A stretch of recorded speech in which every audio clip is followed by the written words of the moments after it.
Bonjour à tous, juste une petite vidéo pour vous présenter la différence entre les deux modèles de la lumière, le modèle ondulatoire et le modèle corpusculaire. Alors tout d'abord, le modèle ondulatoire. Si on considère que la lumière est une onde, alors l'énergie arrive de façon continue, donc comme une onde, c'est-à-dire que si on se place ici au niveau de l'émission du laser, il émet vraiment en continu, il n'y a pas une interruption d'une fraction de seconde, et donc si on se place dans le faisceau lumineux, on reçoit de l'énergie à tout instant. Il n'existe pas une fraction de seconde durant laquelle on ne reçoit aucune énergie. Par ailleurs, l'énergie du laser est proportionnelle à l'amplitude élevée au carré de l'onde. Et donc si on veut un laser plus intense, il faut avoir une amplitude plus forte, ainsi de suite. Plus l'amplitude est forte et plus le laser est intense. Alors évidemment, comme ce sont des valeurs continues, on peut avoir toutes les valeurs d'intensité possibles. Alors si on prend le deuxième modèle, qui est le modèle corpusculaire, donc on ne voit plus du tout la lumière comme une onde, mais comme un ensemble de corpuscules, qui sont en fait appelés des photons et qui sont juste des paquets d'énergie. Ici, évidemment, la réalité est très différente parce que si on se place dans le faisceau laser, alors on ne reçoit de l'énergie que par intermittence. On reçoit un premier photon, donc un premier paquet d'énergie, et puis il y a un intervalle de temps relativement court, même très court, mais quand même un intervalle de temps durant lequel on ne reçoit aucune énergie, et puis on reçoit un deuxième photon, et puis un troisième, ainsi de suite. Et donc, non seulement la lumière et donc l'énergie est émise de façon discontinue, mais donc du coup elle est quantifiée. Elle est quantifiée parce qu'en réalité, chaque petit photon, donc ici on a un photon, qui contient une énergie qui est donnée par la relation suivante, H fois F, où H est une constante, la constante de Planck, dont la valeur est donnée ici à côté, 6,626 fois 10-34 joules seconde. Comme c'est une constante, et bien évidemment, si la couleur du laser fixe la fréquence du laser, chacun des petits photons contiendra exactement la même quantité d'énergie qui est donnée par cette multiplication-ci. Et donc du coup l'énergie est quantifiée puisque je ne pourrai avoir qu'une fois ou deux fois l'énergie du photon. Je ne peux pas avoir une valeur d'énergie qui vaut 1,5 fois cette valeur de base. Si on veut un laser plus intense, comme chaque petit photon transporte toujours la même valeur d'énergie puisque je suis resté dans la même couleur de laser, la seule possibilité alors c'est d'envoyer plus de photons par seconde, on reçoit donc plus de joules par seconde et on a construit un laser plus puissant.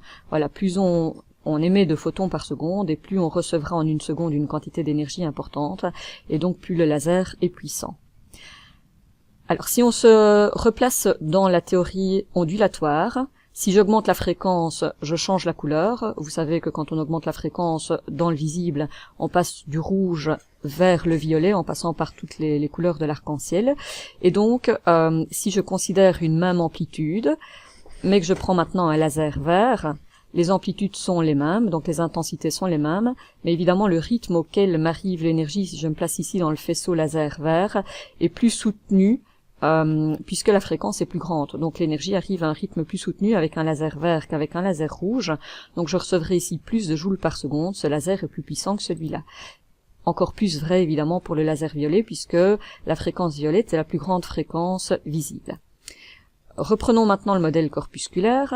Dans le modèle corpusculaire, le laser rouge émet donc un certain nombre de photons par seconde.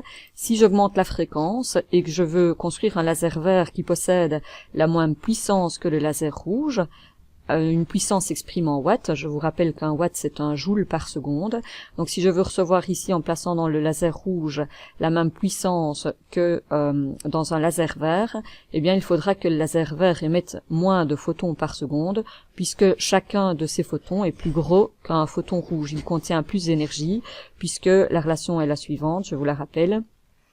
Une constante qui est la même pour tout le monde, fois la valeur de la fréquence, étant donné que la fréquence verte est plus grande que la fréquence rouge, un photon vert transporte plus d'énergie qu'un photon rouge. Et c'est encore plus vrai pour le photon violet. Le photon violet est le photon visible le plus énergétique possible. Et donc la question qu'on peut se poser est la suivante: combien de photons un laser doit-il nous envoyer par seconde si on souhaite construire un laser dont la puissance est de 10 milliwatts? Alors la première chose à comprendre, c'est l'unité. 10 milliwatts, c'est donc 10 millièmes de watt, c'est donc 0,010 watts. Et ce que vous devez absolument retenir, c'est que dans le watt, il y a des joules par seconde. Donc quand on parle d'une puissance, on parle bêtement d'un débit d'énergie, d'un certain nombre de joules par seconde. Et donc si on veut construire un laser de 10 milliwatts, il faut que ce soit un laser qui, en une seconde, nous donne une énergie de 0,010 joules. Alors, comment un laser nous donne son énergie? Eh bien, dans le modèle corpusculaire, via ses photons. C'est-à-dire que il peut m'envoyer 1, 2, 3, 4 photons par seconde, ou un nombre quelconque de photons par seconde. Chaque photon contient une énergie qui est donnée par ceci. Un photon rouge contient une énergie donnée par H fois F. H, c'est la constante de Planck, c'est toujours donc la même valeur. Et si je prends la fréquence rouge, ça peut être une fréquence de 4,33 fois 10 exposant 14 Hz. Et donc du coup, un petit photon rouge contiendra comme énergie 2,87 fois 10 exposant moins 19 joules. Alors attention à l'utilisation de vos calculatrices. Si vous ne maîtrisez pas correctement les exposants scientifiques, prenez juste la peine de multiplier les chiffres significatifs entre eux, ça vous donnera le 2,87 qui est significatif, et puis additionnez les exposants. Alors ici, oui, ça donnerait 28,7, et puis l'addition des deux exposants, moins 20, c'est-à-dire 2,87 fois 10 moins 19 joules. Alors si je souhaite un laser de 10 milliwatts, je veux donc que le laser au total me fournisse 0,010 joules pendant une seconde. Et donc pour avoir 0,010 joules, il me faut un certain nombre de photons. Donc il me faut X fois chaque photon qui va m'amener ce petit paquet d'énergie-ci. Et au total, je veux un paquet d'énergie qui soit égal à 0,010. Donc le nombre de photons que ce laser rouge doit émettre par seconde est donné par le rapport entre cette valeur et celle-ci, c'est-à-dire 3,48 fois 10 exposant 16 photons par seconde. C'est-à-dire à peu près 35 millions de milliards de photons par seconde, avec un laser rouge. Si je prends maintenant un laser vert, et que je veux que ce laser vert ait la même puissance, quelle énergie contient un petit photon vert? C'est exactement le même principe. Un petit photon vert contient la constante de Planck fois la fréquence verte. Alors la fréquence verte, dans ce cas-ci, elle est de 6 fois 10 exposant 14 Hz, et on trouve comme énergie pour un photon vert 3,98 fois 10 exposant moins 19 joules. Étant donné que la fréquence verte est un peu plus grande que la fréquence rouge, un petit photon vert transporte un peu plus d'énergie qu'un photon rouge. Et donc si je veux construire deux lasers qui ont des couleurs différentes mais qui possèdent la même puissance, il faut que je réunisse un certain nombre de photons verts, donc X fois cette petite quantité d'énergie, qui au total doit me donner 10 millièmes, puisque c'est la puissance que je souhaite. Et donc avec ce laser vert, il suffit d'avoir 2,51 fois 10 exposant 16 photons par seconde, c'est-à-dire un petit peu moins qu'avec un laser rouge. C'est logique puisque chaque photon va m'amener un peu plus d'énergie qu'un photon rouge. Le même principe maintenant avec le photon violet. Quelle énergie contient un photon violet? La constante de Planck, H, fois la fréquence, et la fréquence violette est de 7,5 fois 10 exposant 14 Hz. On obtient alors 4,97 fois 10 exposant moins 19 joules. Si je veux un laser de 10 millièmes de watts, je prendrai un certain nombre de photons pour avoir pendant une seconde 10 millièmes de joules.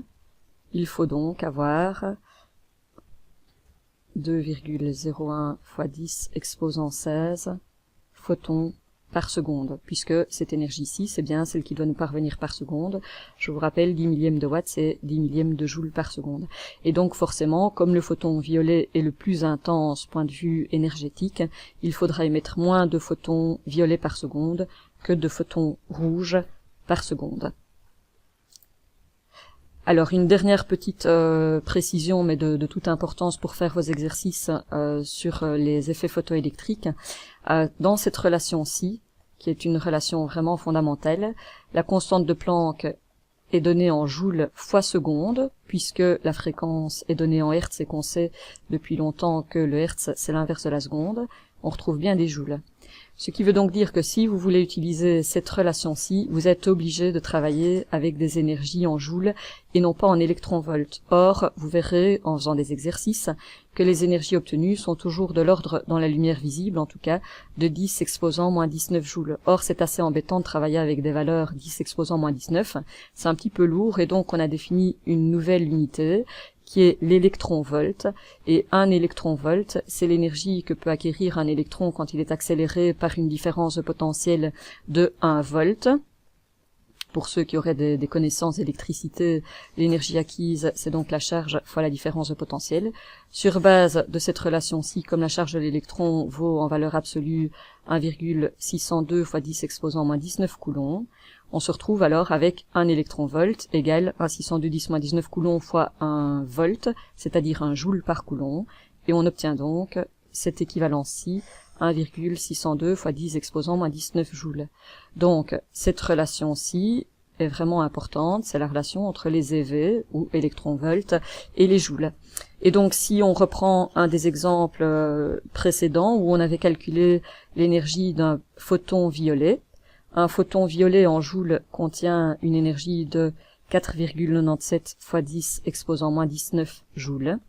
Si je veux transformer cette énergie en électronvolts, quand j'ai des joules et que je veux obtenir des EV, il suffit de diviser par 1,602 fois 10 moins 19. Alors de nouveau, pas besoin de s'encombrer des exposants puisque c'est exactement le même. Il suffit de diviser les chiffres significatifs entre eux et on obtient pour le photon violet 3,10 électronvolts. De façon similaire, le photon rouge contenait une énergie de 2,87 fois 10 exposant moins 19 joules. Si je transforme ceci en EV, je trouve pour le photon rouge 1,79 électronvolts. Et évidemment, quand on compare des lumières entre elles, des faisceaux laser entre eux, c'est beaucoup plus simple de travailler avec des électronvolts que de travailler avec des joules. Mais donc faites attention, si dans les énoncés on vous donne des valeurs en EV, vous devez absolument les transformer en joules. Voilà, merci pour votre attention.